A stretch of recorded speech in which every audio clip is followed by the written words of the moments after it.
কওকচোন কি হৈছে? বগলাজান পানী যোগান আঁচনি জনস্বাস্থ্য কাৰিকৰী বিভাগৰ নগাঁও সংমণ্ডলৰ এই বাহাকাবাৰী গাঁৱৰ ৰাইজৰ পানী বহুত অসুবিধা হৈছে। গতিকে এই পাব্লিক হেল্থৰ ছাপ্লাই পানী তেওঁলোকে দিয়া অনিয়ম হৈছে। গতিকে তেওঁলোকক পানী কৰাৰ কাৰণে অনিয়ম কৰাৰ কাৰণে আজি অফিচত তলা লগাই দিয়া হৈছে। গতিকে গোটেই ৰাইজ আহি আমি তলা লগাই দিছোঁ। গতিকে এতিয়া তেওঁলোকে কি কৰে, কি ব্যৱস্থা কৰে কৰক। ইয়াত কৰ্মচাৰী আছে নাই?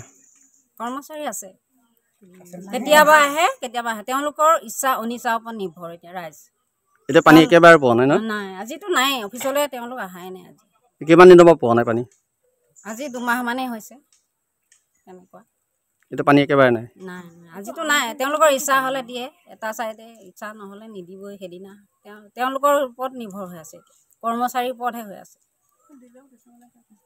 দিলেও মানে কিছুমানে পায়, কিছুমানে নাপায়। আৰু 10-15 মিনিট। কি হৈছে? বগলাজান পানী যোগান আঁচনি জনস্বাস্থ্য কাৰিকৰী বিভাগত আমি বাহাকাবাৰী গোটেই গোপিনীয়ে লগ হৈ এইটো এটা সজাই থোৱা পুতলাৰ নিচিনা হৈছে যে আমি সময়মতে পানী নাপাওঁ, মানে পানী নেপাওঁৱেই। আমি নদীটো দামকলতো পানী নুঠে, এইটো বহুৱাৰ পৰা ফুলনিৰ নিচিনা হৈছে। সেইকাৰণে আজি গোপিনীয়ে অসন্তুষ্ট হৈ পানী নোপোৱাৰ কাৰণে গোটেই সজাগ হৈ পেলাই গোটেই ৰাইজৰ বাহাকাবাৰী ৰাইজে গোপিনীয়ে আহি পেলাই ৰাইজসকল আহি আজি আমি তলা লগাই দিছোঁহি। নদীৰ পৰা পানী আনিব গ'লেও বহুত কষ্ট হয়। কষ্টৰ বিনিময়ত আমি বহুত লেতেৰা পানী খাবলগীয়া হৈছে উপায় নোপোৱাত। আৰু তেওঁলোকে কোনদিনা কোন সময়ত আহি তেওঁলোকৰ ইচ্ছামতে আহিব, ইচ্ছামতে পানী দিব। কোন সময়ত দিয়ে সেইটোও ধৰিব নোৱাৰি। কেতিয়াবা পানী কাৰোবাৰ এনেই যায়, এনেই অকণমান 15 মিনিট 10 মিনিট সময় দিয়ে। কেতিয়াবা কোনোবাই পায়, কোনোবাই নেপায়। এনেকুৱা হ'লে কেনেকৈ হ'ব? আৰু সেইকাৰণে আমি তলা লগাই দিছোঁ।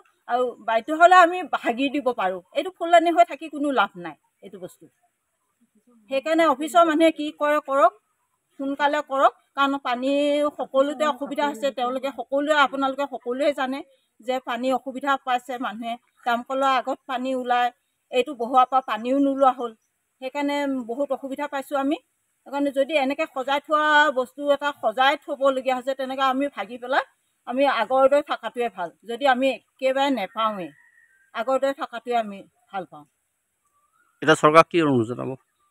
পানী দিয়ক। তেওঁলোকে যদি পানী দিব খোজে কি কৰে কৰক। যদি আমি অতি সোনকালে পানীৰ সুবিধা নাপাওঁ, তেনেহ'লে ভাগি দিয়াৰ চেষ্টাকে কৰিম আমি। উপায় নাই। অফিচৰ মানুহো নাহে।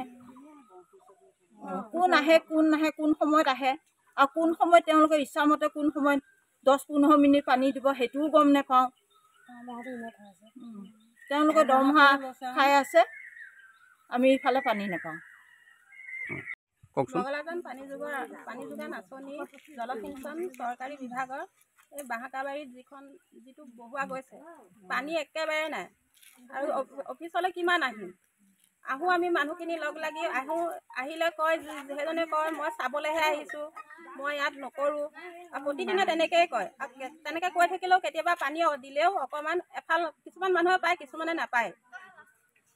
আৰু এনেই ৰখাই থৈছে। মটৰ আছে 2টা, কেতিয়াবা সৰু মটৰটো দিয়ে।